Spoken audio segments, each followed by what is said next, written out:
Oda ekonomike e Kosovës, që do duhet të qëndronte pranë bizneseve për të përballur me realitetin e ri, sot po tenton të bllokojë rrugët magjistrale me një kërkesë të vetme, shtyrjen e zbatimit të liberalizimit të tregut.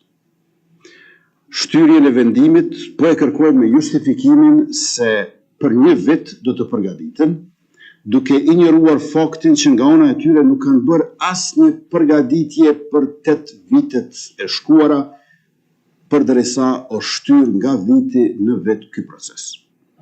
Ajo çfarë oda ekonomike e Kosovës nuk po ju tregon, është se plotësimi i kërkesës së tyre nuk e zgjidh problemin, por veç se e bardh koston e energjisë së këtyre 1200 ndërmarrjeve te faturat e secilit prej jush. Secilës familje dhe mbi 100.000 biznese tjera më të vogla që janë më pak të fuqishme e të zëshme sikurse disa.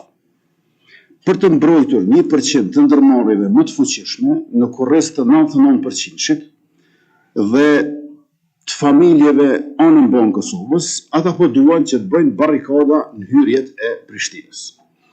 Por koha e barrikadave në Kosovë ka kaluar. I kemi hequr ato kudo ku kanë qenë dhe jemi zotuar që nuk do të lejojmë më të reja të vendosen.